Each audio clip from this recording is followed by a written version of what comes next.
Oke, nah teman-teman coba dicek lagi deh. Kalian kemarin benar nggak terakhir kita ngebahas di persiapan 8, nomor 51 sampai nomor 56. Sekarang masuk ke 57 sampai 60. Benar nggak teman-teman?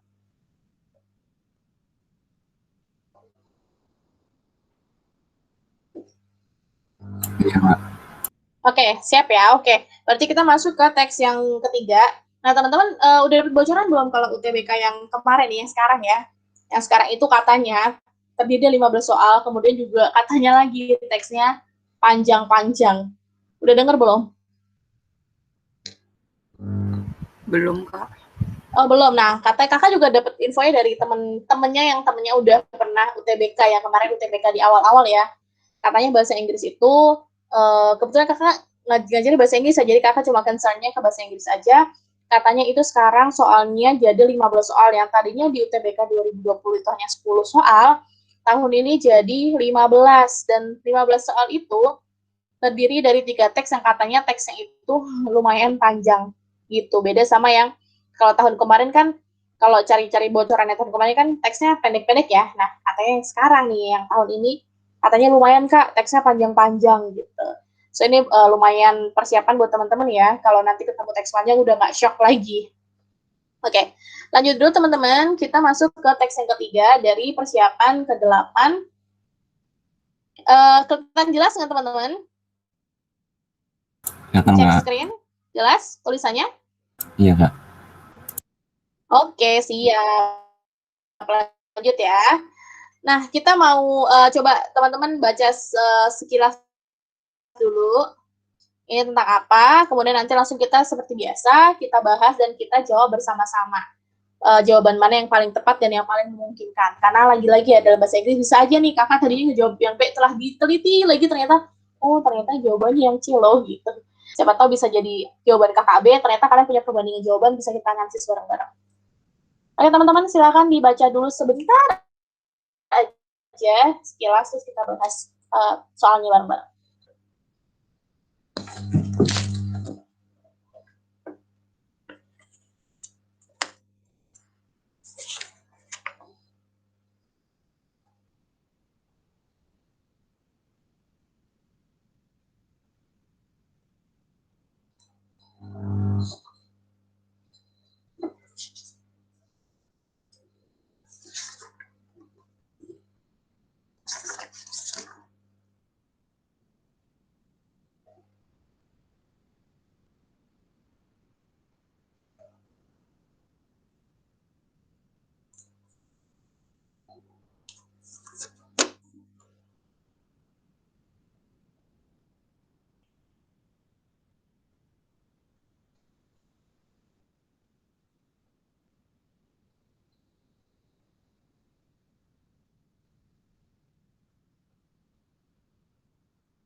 Nah, teman-teman kalau misalnya, maaf kakak pengganggu sedikit nih.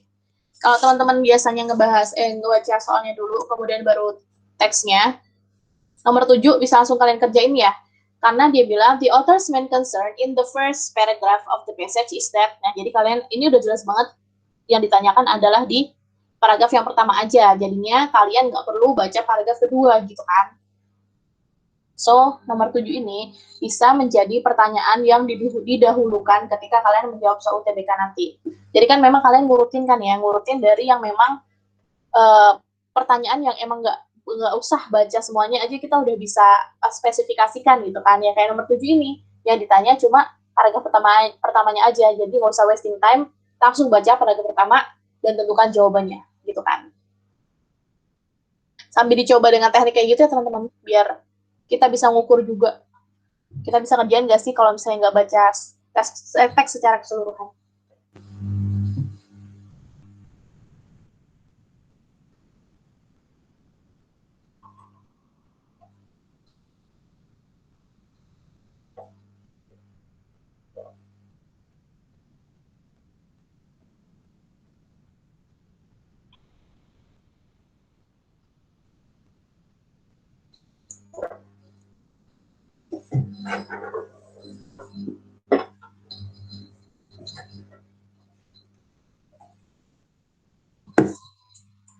Oke, cukup ya teman-teman, baca teksnya sudah cukup, skimming dan baca singkatnya sudah cukup. So teman-teman, ini kakak minta tolong ke Vina deh. Vina, teksnya tentang apa sih Vina? Menurut kamu ini setelah kamu baca, ini teksnya, the whole passage itu ngomongin tentang apa?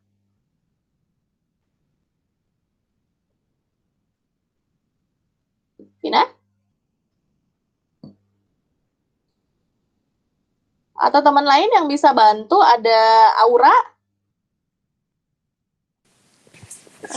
Tentang education gitu, Kak. Yes, education. And then? Sama ada nyebutin ngebahas tentang purpose of education-nya gitu-gitu. Purpose dari education, tujuan dari education sendiri itu sendiri. Kemudian itu di paragraf yang pertama ya, ada tiga pengertian tuh, education tuh apa aja sih artinya gitu kan. Kemudian di paragraf keduanya apa, Aura? Aku belum baca yang paragraf kedua. Oh gitu, oke sip. Karena kamu masih pakai teknik yang nomor 7 itu ya, jadi first paragraph dulu. Oke, di sini kita bahas. Oke, Aura, tadi kan katanya, tadi kamu bilangnya baru paragraf pertama yang dibaca. Kamu udah dapet jawabannya nomor 7 belum? Dengan membaca paragraf pertama, langsung ketemu nggak jawabannya mana? Kalau aku sih yang C kayaknya.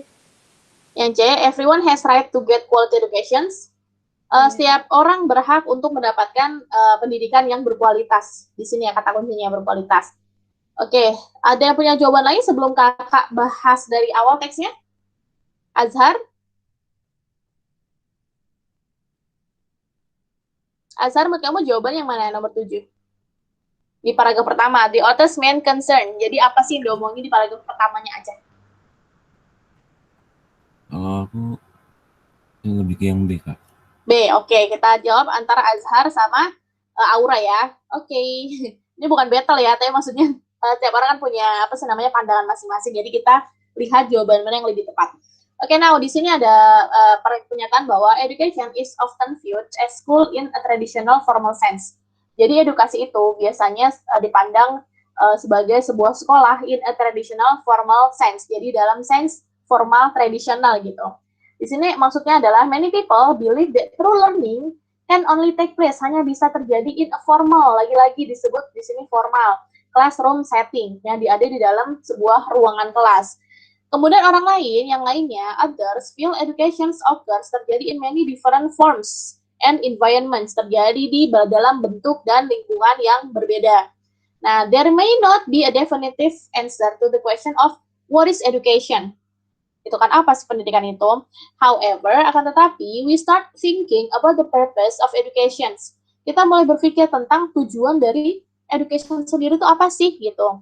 Is it to educate youth to be responsible citizen? Apakah edukasi itu adalah untuk mengedukasi atau mendidik anak muda untuk menjadi citizens atau masyarakat warga negara yang responsible, bertanggung jawab, ataukah is it to develop individuals as well as society in order to yang artinya supaya agar ya, to ensure a society's economic success, hanya berkutat di masalah kesuksesan ekonomi, ataukah is it to simply focus on developing individual talents and intelligence, atau hanyakah berfokus pada kemampuan perkembangan talents dan intelligence dari individu tertentu.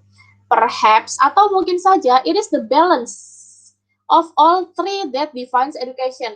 Jadi katanya bisa aja berbeda, ada 3 pendapat, education artinya bla bla bla bla yang ada 3 itu, dan bisa saja pengertiannya adalah gabungan dari ketiga jawaban itu.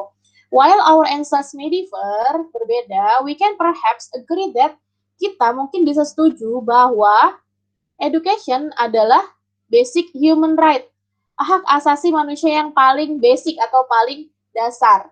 When the right is granted growth and development, the society as a whole is more likely to improve. Improve di bidang apa? Health, nutrition, general income, living standards, and population fertility rates. So, di paragraf pertama ini, kita lebih membicarakan tentang kesimpulannya adalah Tadi ada 3 pernyataan, definisi dari pendidikan itu apa sih. Kemudian diambil kesimpulan bahwa bisa saja itu artinya gabungan dari ketiganya. Akan tetapi, walaupun jawaban kita saja bisa berbeda-beda, kita bisa mengambil kesimpulan atau kita menyetujui bahwa pendidikan merupakan basic human right. Nah, itu adalah main concern dari first paragraph. So, the best answer dari nomor 7 itu adalah yang B. Education is a fundamental individual's right. Kenapa? Karena fundamental itu artinya sama dengan basic ya. Di sini kan disebutnya basic. Di sini adalah fundamental, individual's right. Jadi, hak individu yang sangat mendasar. Kemudian kenapa yang A tidak? There is no exact definition about education. Itu benar sebenarnya, tetapi bukan concern-nya. Jadi dia bukan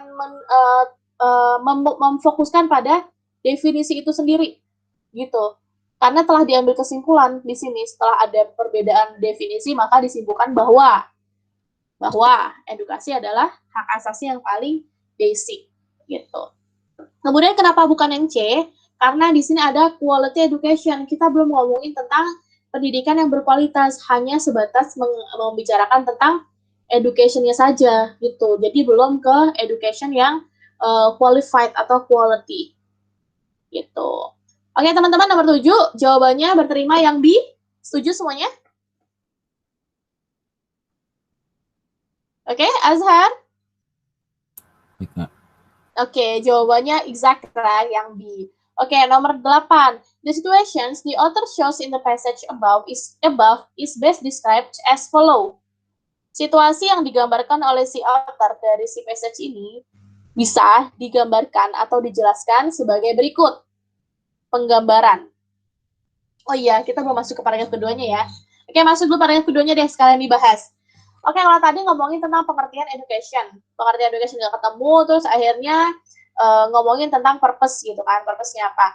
Nah, di paragraf yang kedua, di sini dijelaskan, as global citizen, sebagai warga global, itu merupakan responsibility atau tanggung jawab kita to critically think, untuk berpikir kritis about the issue. Issue itu sama dengan problem ya, masalah. Kalau kalian ketemu kata issue, itu sama dengan problem, yang artinya adalah permasalahan. Think about the issue and attempt usaha to come up with solutions to the problems plaguing educations. Jadi menemukan solusi tentang masalah yang berkaitan dengan educations. In 1990, pada tahun 1990, UNESCO meluncurkan program EFA, the movement, pergerakan atau gerakan to provide. Nah, di sini baru membicarakan tentang quality education, yang menyediakan pendidikan yang berkualitas for all children, youth, and adults by the year 2015. Ini udah telat ya, kayaknya teksnya udah lama. Nah, di sini, the unfortunate reality, sayangnya, atau realitasnya adalah that for many countries, ada banyak negara, larger issues come before improving the quality of education. Bahkan ada masalah yang lebih besar dibandingkan dari quality of education. Bisa jadi masalah yang lebih besar dari education adalah masalah makan misalnya, atau kemiskinan. Jadi belum menyentuh ke bidang pendidikan, gitu. Terus di sini kenapa dimiringin? Karena ini pertanyaannya, how can we achieve the goals of EFA when numerous countries around the world are faced with challenges that seem far too impossible to overcome? Jadi bagaimana cara kita meraih atau mencapai tujuan dari EFA ketika atau sementara banyak negara di seluruh dunia yang berhadapan dengan tantangan that seem far too impossible to overcome, yang mungkin bahkan jauh atau tidak mungkin untuk diatasi, gitu. The answer, pertanyaan ini dijawab oleh ini, the answer lies in attempting to bridge, dengan usaha untuk menjembatani some of the gaps that prevent, menjembatani beberapa celah ya, that prevent, yang mencegah developing nations, negara-negara yang berkembang itu berkompetisi dengan negara yang maju, gitu. Jadi caranya gimana untuk menghadapi untuk menemukan tujuan dari EFA ini, yaitu menjembatani celah untuk mencegah si developing nation ini berkompetisi dengan developed nation, negara yang maju. One example, contohnya adalah bahwa providing greater access, menyediakan akses yang lebih banyak atau lebih terjangkau to technology and narrowing, dan mempersempit atau memperkecil the ever-widening digital divide. In many ways, dalam banyak cara, the most basic access to technology can serve, dapat menyediakan as valuable educational tool, menyediakan tool atau peralatan atau perlengkapan edukasi yang berharga atau valuable. Individuals who are not afforded this access are at a disadvantage when trying to grasp opportunity to make life better for themselves, their families, and their community. Oke, itu paragraf kedua. Jadi paragraf pertamanya adalah pengertian atau tujuan dari si education, kemudian paragraf keduanya ngomongin tentang challenge-nya gitu kan, challenge yang dihadapi oleh negara-negara tertentu. Bahkan UNESCO mendirikan IFE ini masih terkendala oleh sesuatu. Nah, sesuatunya apa? Ya ini yang tadi bilangnya masih banyak yang countries around the world menemukan atau menghadapi challenge yang bahkan belum bisa diatasi. Oke, nomor 8. So, the situations of the author shows in the passage above is best described as follow. Nah, menurut kalian, jawaban nomor 8 itu yang paling tepat yang mana? Yang menggambarkan keseluruhan dari teks dari paragraf 1 dan paragraf keduanya.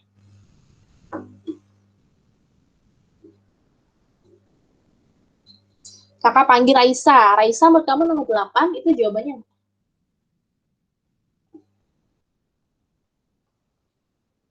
Harus mencakupi paragraf, harus melingkupi paragraf 1 dan paragraf 2 ya, secara keseluruhan.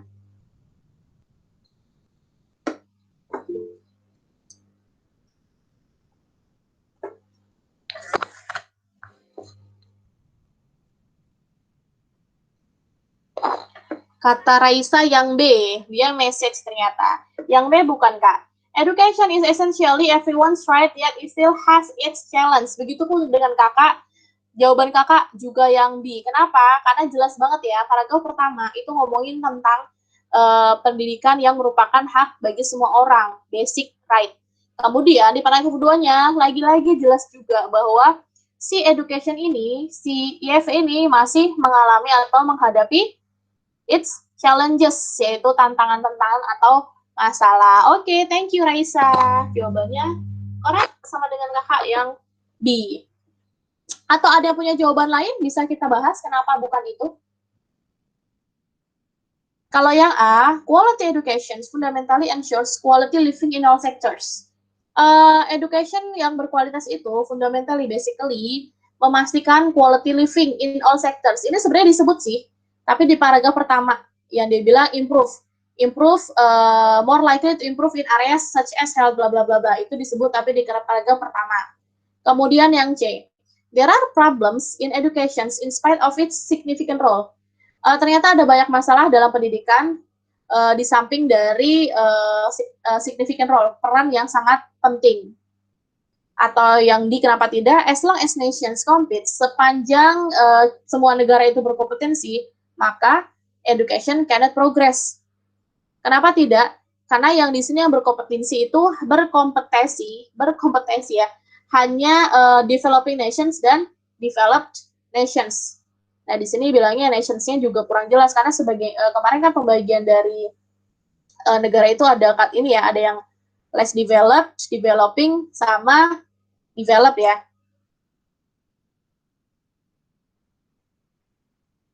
Sama develop kemarin. Banyak nih topik-topik yang ngomongin masalah ini.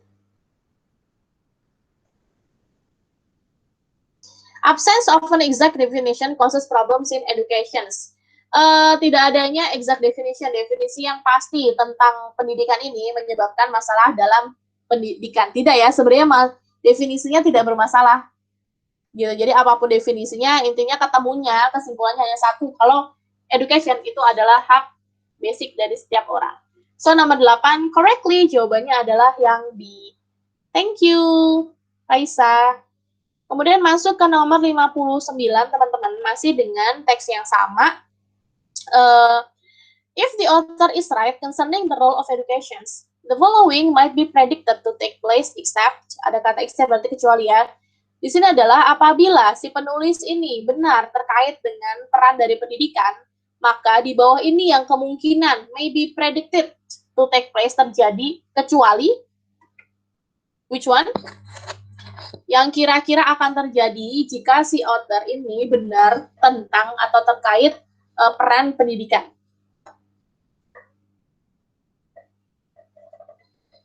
Bisa ditemukan di paragraf yang pertama tadi, yang di akhir-akhir paragraf pertama.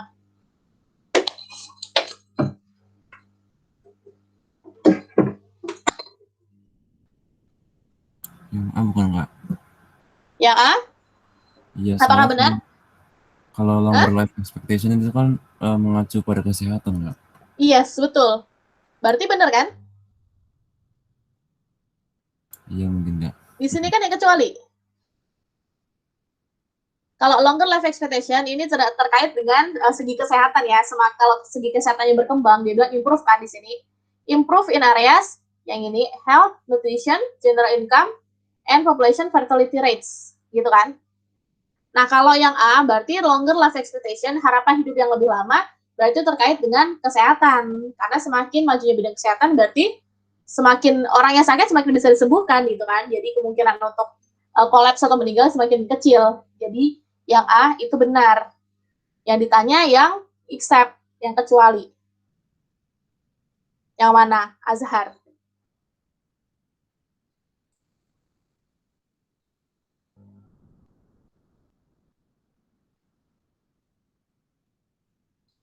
Yang mana Azhar? Jawaban kamu tadi A kan, tapi menurut kakak yang A kurang tepat karena benar alasan kamu longer life expectation itu ada hubungannya sama health dari segi kesehatan gitu kan. Yang mana Azhar? Bentar Kak. Ya, oke siap. Ditunggu.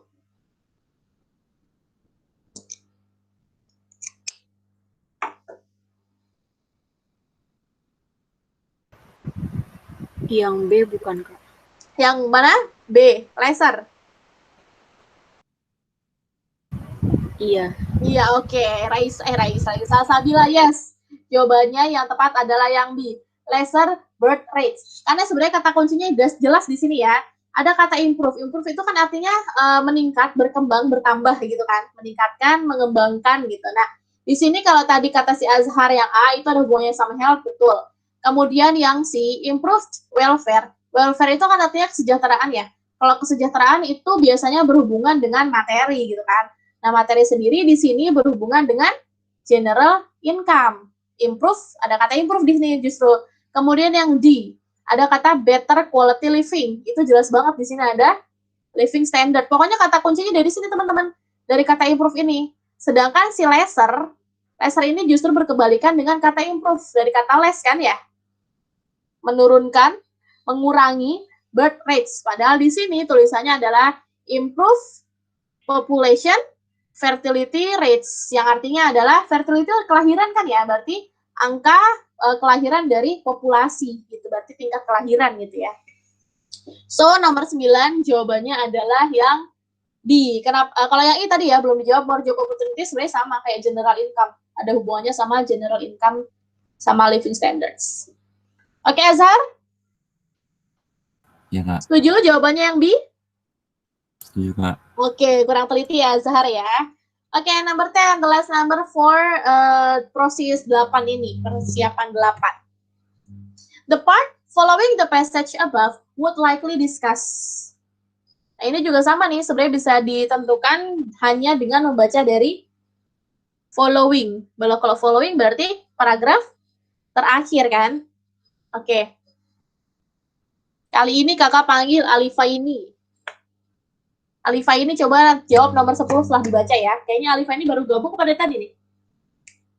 Baru gabung nggak? Oh, baru gabung. Udah sempat baca belum? Belum. Oke, baca dulu deh, nggak apa-apa. Karena di sini the part following kan berarti selanjutnya, setelahnya, yang mengikuti gitu kan ya. So, berarti kita menganalisisnya dari paragraf akhir gitu kan. Yang satu lagi preceding ya. Pokoknya jangan lupa ada kata preceding, ada kata following. Kalau preceding berarti paragraf 1, kalau following berarti dianalisis dari paragraf akhir. Oke, coba ditentukan dulu yang mana. Yang lainnya juga ya, bukan Alifa ini doang. Di sini ada Fatima Zahra Nur Anissa juga boleh jawab nih nomor 10. Nanti kita bandingkan atau kalian jawabannya sama atau tidak.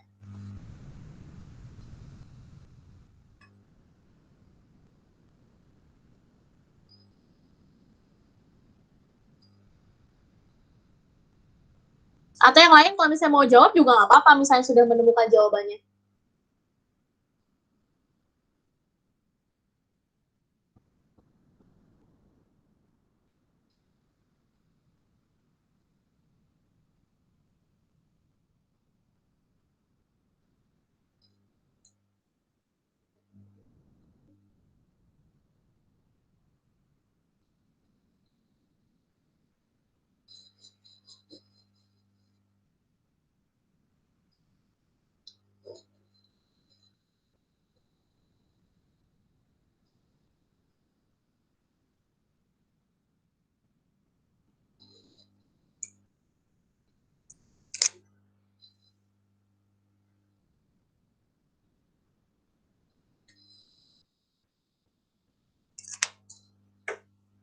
Oke, sudah? Jawaban nomor 10 boleh dijawab, siapapun boleh, di chat juga boleh.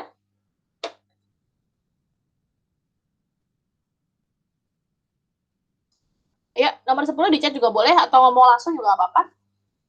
Speak up. The part following the passage above would likely discuss. Ya, paragraf kedua ya, berarti dilihat dari paragraf kedua. Nah, paragraf kedua ini ngomongin tentang tanggung jawab kita sebagai global citizen. Itu apa sih? Ya, berarti kita harus berpikir kritis tentang si masalah dan solusi dari permasalahan edukasi ini. Kemudian di sini juga bilang ada diluncurkan dari UNESCO itu IFA. Nah, di sini IFA itu masih mengalami kegagalan, bukan kegagalan sih, tantangan, karena dia bilang masih banyak negara yang masih menemui masalah di luar pendidikan gitu kan ya, jangankan buat pendidikan. Larger issues come before. Berarti kalau come before berarti di atas, sebelum gitu kan, datang sebelum memperbaiki dari kualitas education. Belum nyentuh education, itu aja belum selesai gitu, apalagi ngomongin education gitu kan.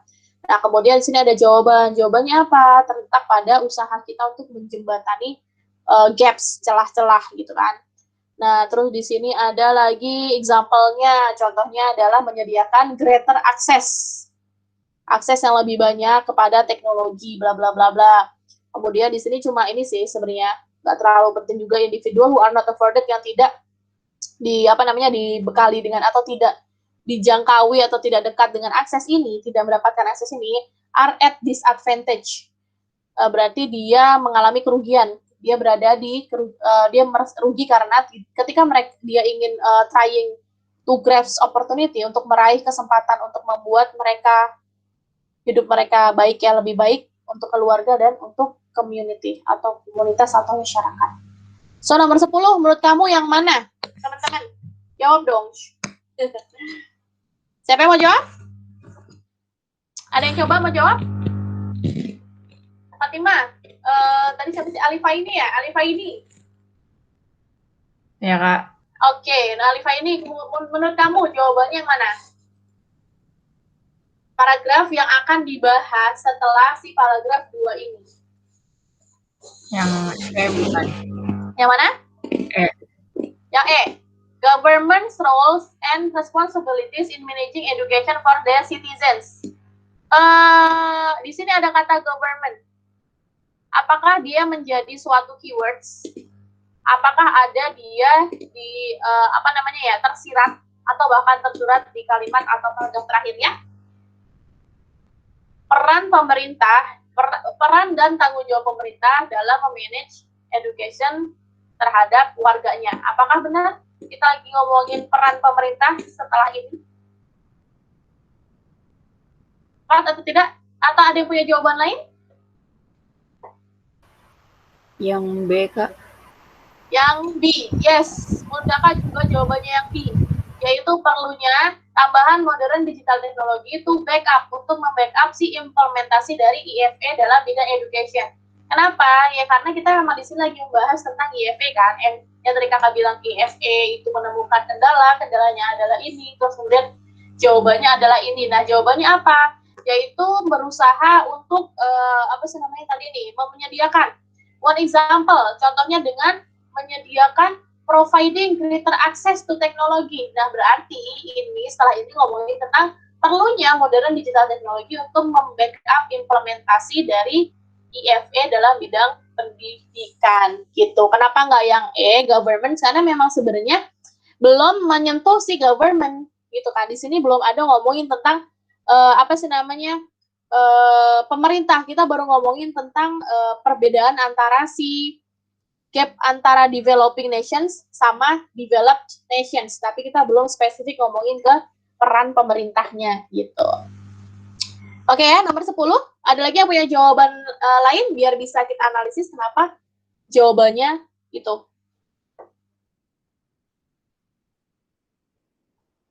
Oke, cukup. Nomor 10. Nggak ada lagi penyangkalan. Azhar, menurut kamu, apakah kamu setuju jawaban yang D? Setuju, Kak. Oke, sip. Azhar setuju. Sinta? Sinta, you with me? Setuju, Kak. Oke, setuju. Sinta lemes sekali puasa ya, sayangnya. Oke, terus semangat ya puasa ya. Nah, di sini jawabannya nomor 10 kita sudahi, kita cukupkan jawabannya adalah yang B. Oke, next ya. Nah, ini kan sebenarnya teman-teman bukunya udah habis ya untuk yang proses persiapan proses UTBK 6, 7, 8 sudah habis. Hanya 30 soal saja. Teman-teman kemarin terakhir TO yang keberapa? Tryout. Soalnya kakak nyiapinnya adalah tryout yang hari Sabtu Sabtu kemarinnya lagi tanggal berapa tuh? Tanggal 10,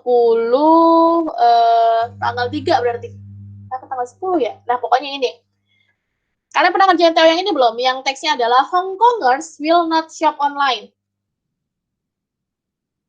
Udah kerjaan TO yang ini belum, teman-teman? Udah ikut TO yang ini? Udah pernah, Kak, ini. Hah? Udah pernah, Kak. Udah pernah dibahas? Udah pernah dikerjain maksudnya. Oh, udah pernah dikerjain. Oke, Di tapi TO. belum pernah dibahas kan? Iya, belum. Oke, kita bahas aja di sini ya, nggak apa-apa ya, karena ini belum pernah dibahas. Walaupun kalian udah pernah ngerjain, tapi kan ini belum pernah dibahas. Teman-teman yang belum TO juga nggak apa-apa. Kalau misalnya mau ikut ikut pembahasan TO ini, karena kita udah nggak ada bahan lagi. Jadi paling kalaupun nanti ada kelas lagi, palingan kita ngebahas TO yang udah kalian kerjain. Tuh, nggak apa-apa kan ya teman-teman? Sama aja sebenarnya isinya. Gak apa-apa kok, Kak. Oke, nggak apa ya, selesai ya? Iya, soalnya TO juga belum pernah siap. dibahas mah. Oke.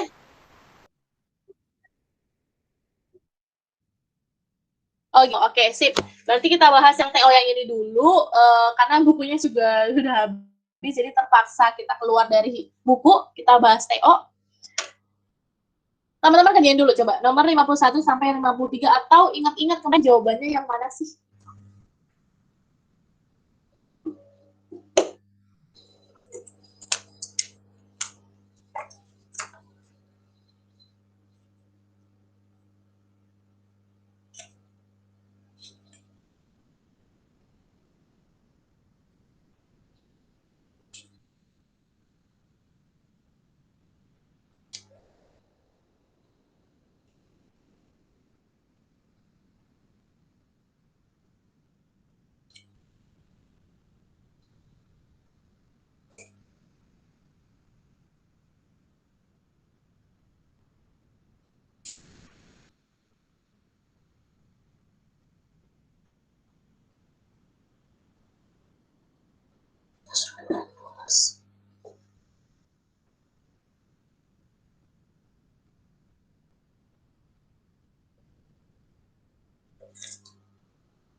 Oke, teman-teman masih ingat nggak jawaban kalian nomor 1 apa, nomor 51 apa, nomor 52 apa, nomor 53 apa?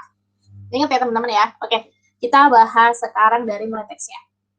Hong Kongers will not shop online, while the Chinese cannot got enough of it. Jadi di sini bilang kalau orang-orang Hong Kong itu tidak akan pernah belanja online. Sementara orang Cina itu tidak bisa berhenti, nggak pernah cukup gitu ya. Jadi kebalikannya. Only 4% at overall retail spending in Hong Kong was conducted online. Yang tadi yang dibilang Hong Kong nggak pernah belanja online, ternyata setelah di survei itu konduktornya hanya 4% orang Hong Kong yang belanja online, sangat sedikit.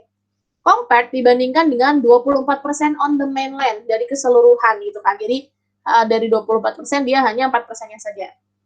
This is recorded as the highest of any nation as shown by the FIS 2019 Retail Global Payment Report last week. The report surveyed online and offline retail payment patterns of people in 16 countries, termasuk Jepang, China, dia covering meliputi 80% dari global retail e-commerce and 60% of physical transactions. Gitu. Jadi 80%-nya retail e-commerce, 60%-nya physical. Kemudian rata-rata all nations surveyed was 9.7% rata-rata, sedangkan di Hong Kong itu cuma 4% gitu ya. The report showed that digital wallets continue to grow in usage, particularly in China. Chinese shoppers use digital wallets in record numbers, accounting for 64% of e-commerce and 40% in-store payments. Jadi 64%-nya e-commerce atau online, kemudian 40%-nya in-store payment secara offline gitu ya.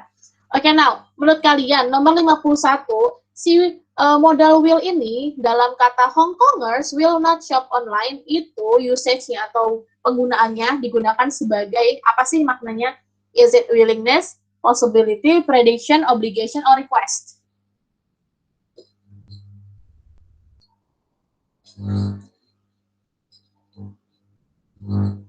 Pauline Carla, kamu kemarin nomor 51 isinya yang mana?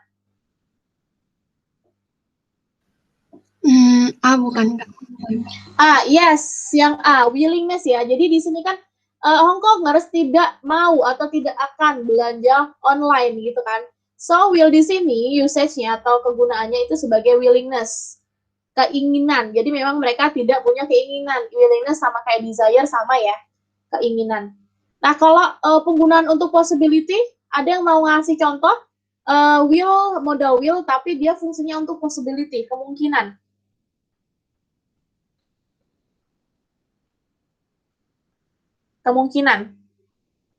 Atau predictions, obligation, request.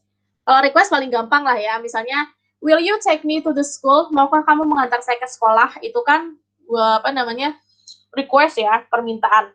Kalau obligation itu artinya kan tanggung jawab ya, tanggung jawab atau kewajiban. Kalau kewajiban berarti contoh kalimatnya misalnya the government will give the best service for the citizens misalnya. Pemerintah akan memberikan, nah akannya ini termasuk ke dalam tanggung jawab atau responsibility atau obligations. Kalau prediction contohnya, look, the sky is dark. It will be rain soon gitu. It will rain soon maksud kakak. Lihat langitnya itu gelap, maka hari akan hujan. Jadi prediction ya. Kemudian kalau possibility ada mau ngasih contoh possibility penggunaan dari modal will. Possibility itu contohnya misalnya rupiah will get stronger if the value of dollar is decreased. Jadi rupiah akan mengalami kenaikan atau akan kuat apabila nilai rupiah itu nilai dolar itu menurun. Gitu. Oke, teman-teman ya. So nomor 51, adakah yang memiliki jawaban yang berbeda di TO kemarin nomor 51A willingness? Sama semua? Sama ya? Oke, thank you Pauline. Nomor 52. What does the underlying word wallets in the passage means? Kakak panggil Firza. What's your answer? Firza di TO kemarin jawabannya apa nomor 52? Aku kalau nggak salah yang C deh. Yang mana? C. Yang C ya, payment system ya, itu sistem pembayaran. Karena wallet di sini kan artinya di sini ya. The average of all nations surveyed, the report showed that digital wallets continue to grow in usage. Jadi di sini wallet di sini bukan arti yang sebenarnya ya. Arti sebenarnya itu kan dompet ya. Nah, di sini karena dia di sini adalah digital wallets yang disebut, maka kita bisa artikan itu sebagai sebuah sistem pembayaran gitu. Karena dia ada digitalnya, otomatis ya digital, ya transfer, ya online gitu. Oke teman-teman ya, jadi wallet di sini sama dengan payment system. Nomor 53, it is reported. Nah, nomor 53 ini agak membingungkan juga. It is reported that China, bla bla bla, the global retail market in e-wallet usage compared to other countries. It is achieves, increases, continues, reach atau leads. Coba buka kakak panggil. Cinta tadi dipanggil belum ya? Cinta nomor 53, kamu jawabannya apa kemarin, Cinta? Bentar Kak, aku lupa. Oke, nggak apa-apa. Kalaupun lupa, jawaban sekarang juga nggak apa-apa.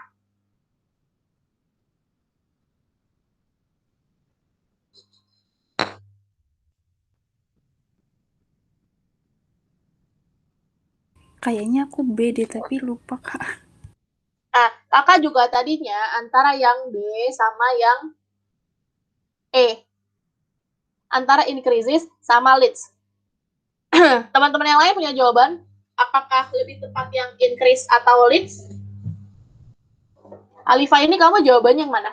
Dan kenapa jawabannya itu?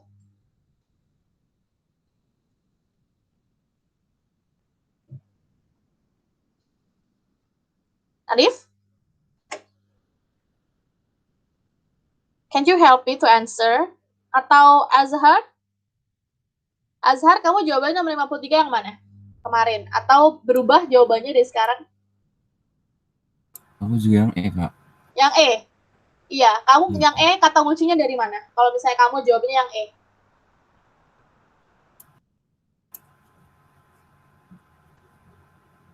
Soalnya Cina itu kayak memimpin penjualan online gitu Kak dari semua negara-negara Kak. Iya, benar. Jadi tadinya kakak antara yang B sama yang E. Tetapi ini kan sebenarnya hampir mirip-mirip ya. Yang yang lain kita nggak usah pedulikan ya. Yang antara achieve, continuous, reach itu nggak usah. Jadi antara yang B sama yang I. Kenapa kakak itu juga memilih yang I? Karena sebenarnya kakak lihat dari kata kuncinya di sini. It is reported that China, bla bla bla, the global retail market in e-wallet usage, penggunaan dari e-wallet gitu kan dibandingkan negara yang lain. Nah, kakak melihat dari kata kuncinya, Chinese shoppers used digital wallets in record numbers gitu. Jadi ketika kita ngomongin tentang record numbers, berarti kalau rekor berarti dia paling kan ya? Rekor gitu kan. Nah, kalau rekor berarti dia artinya paling atas. Kalau paling atas itu berarti dia memimpin. So, the best answer buat kakak itu adalah yang it is reported that China leads the global retail market. Kenapa kalau increase berarti dia ngomongin Cina yang menambah aja gitu, tapi dia tidak menunjukkan bahwa dia paling banyak menggunakan e-wallet gitu kan, sehingga kakak lebih prefer jawabannya adalah yang I, yang leads. Dari kata kuncinya adalah record numbers gitu, jadi jumlah atau angka yang rekor gitu. Oke teman-teman ya, nomor 53 agak membingungkan juga, tapi pada akhirnya kakak jawabannya yang E karena dari analisis kalimat itu. Oke, ada yang mau komplain? Ada yang mau komen 1 sampai 51 sampai 53? Tidak? Kira-kira teman-teman benar semua nggak nih? 51 sampai 53 atau lupa? Lupa kali ya, udah agak lama juga gitu kan. Oke, nggak apa-apa. Kita masuk ke nomor 54 sampai 56. Oke, ini teksnya juga rada panjang juga, terdiri dari 4 paragraf. Ada irrelevant sentence. Nah, kalau ini bisa langsung dikerjain ya teman-teman ya. Kalau kalian ketemu yang soal kayak gini, ini langsung kalian kerjain aja, nggak usah baca teks dulu. Karena di sini yang ditanya hanya paragraf 2 kan. Nah, kalau paragraf 2 ya udah kalian langsung menuju ke paragraf 2 aja. Mana yang paling nggak relevan atau tidak padu atau rancu.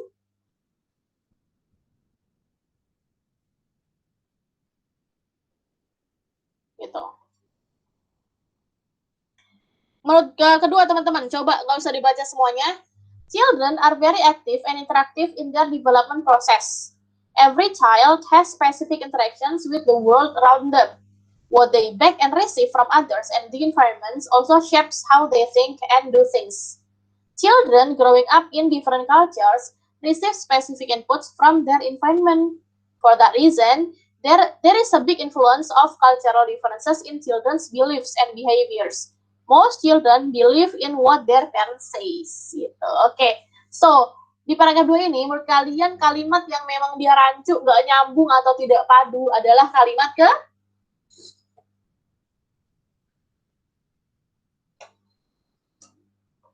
Yang mana, teman-teman?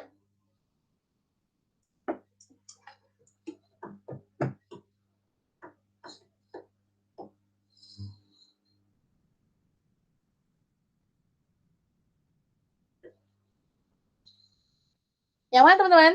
Kalimat yang tidak padu atau rancu atau irrelevant di paragraf kedua adalah yang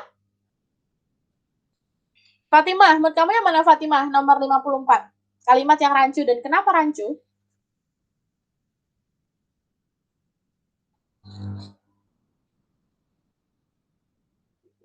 Fatimah. Yang A mungkin. Yang A, yes, sentence 1, kenapa?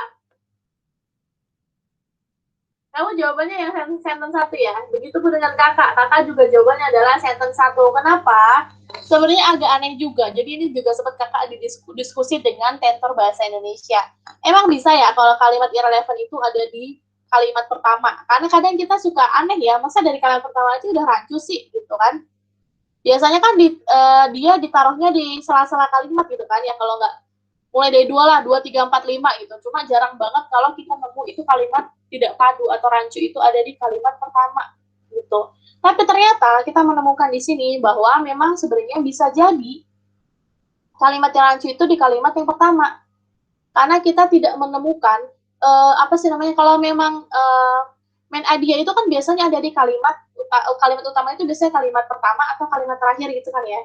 Nah, kalau dari kalimat pertamanya aja terus kita lanjut ke kalimat kedua udah nggak nyambung, oh berarti bisa jadi kalimat pertama ini merupakan kalimat yang irrelevant atau tidak padu. Nah, di sini disebutkan bahwa children itu sangat aktif dan interaktif pada proses perkembangannya atau pertumbuhannya. Di sini ngomongin tentang proses pertumbuhan.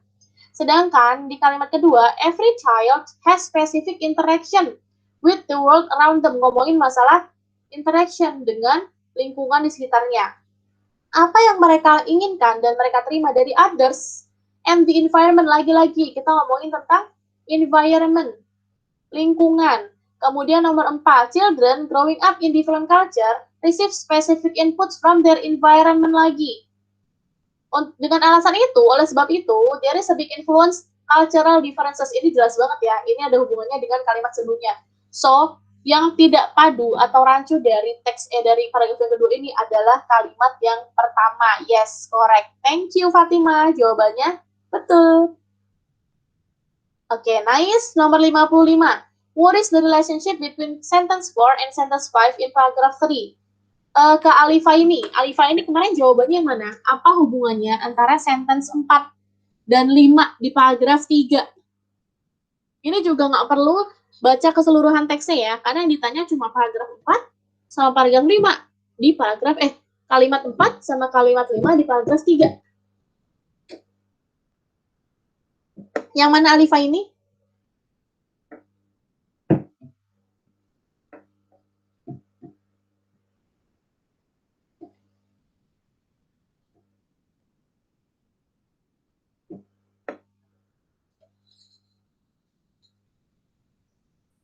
Yang mana? Atau teman-teman aku panggil sepanggil. Raisa, menurut kamu nomor 55 mana? Yang menghubungkan atau relationship, hubungan antara di paragraf 3 ya, kalimat yang keempat dan kalimat yang kelima. Berarti antara ini sama yang ini. As early as infancy, mothers from different cultures talk to their babies differently. German mothers tend to focus on their infants' needs, wishes, or them as a person. Yang mana? Hubungan antara dua kalimat itu?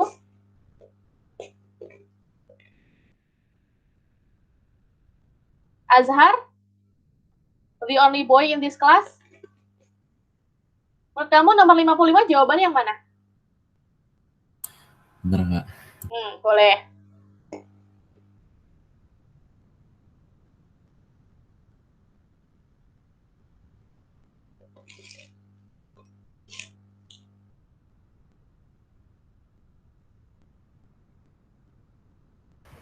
Yang A bukan kok.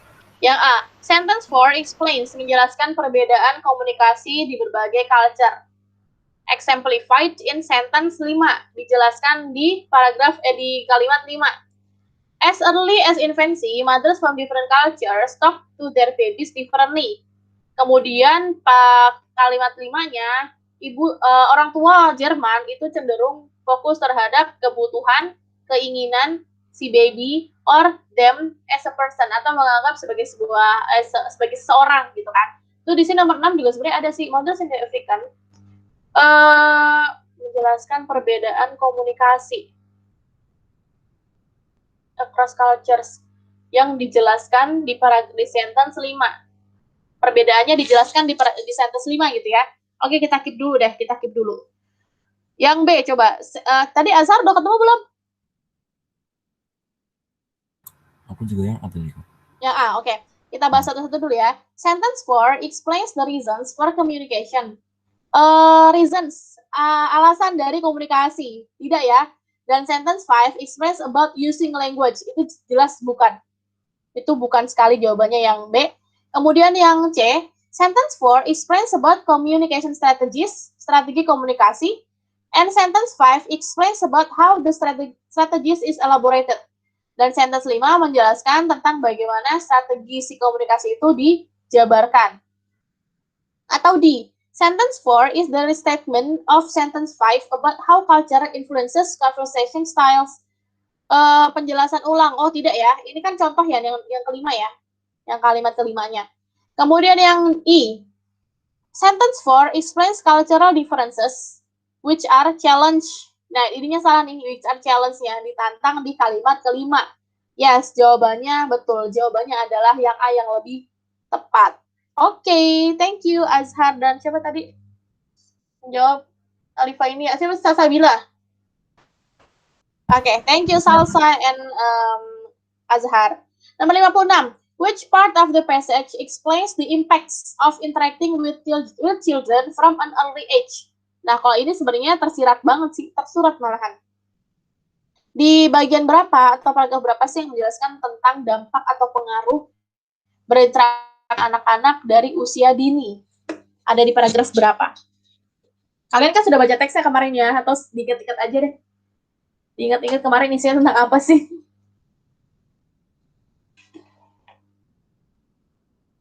Kalau paragraf 1 mungkin apa nih?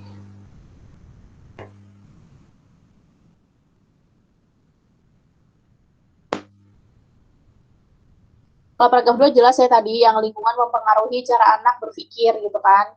Berpikir dan kemudian yang paragraf 1, parents can check and facilitate the development melalui banyak sumber. They can use educational toys, permainan edukasi, dan by the government and nursery progress reports. Ini contohnya KMS gitu ya, nursery progress. Parents can use different ways to teach children to talk, count, draw, or respect others. Ini bukan kayaknya ya, kan ditanya adalah impacts interacting children dari early age. Kemudian paragraf 3-nya, language is one of the main cultural influence develop. We know from research on adult that language how people think and reason or the content and focus of what people talk about in their conversations also across cultures. Bla bla bla bla. Oh, dibilang di sini ada Jerman, ada Afrika. Bukan juga ya. Berarti salah satu sisa yang terakhir adalah yang paragraf keempat gitu kan. Di sini bilangnya communicating with children when they are young. Oh, benar udah jelas banget sih ada di kalimat pertama di paragraf terakhir. So, nomor 56, the best answer is paragraph 4. Oke. Sudah jelas banget ya di sini ya. Soalnya dia bilang interacting from age, kemudian make them, membuat mereka menyadari who they are and enable them to build relations with others. Itu adalah dampak atau pengaruh berkomunikasi dengan anak kecil.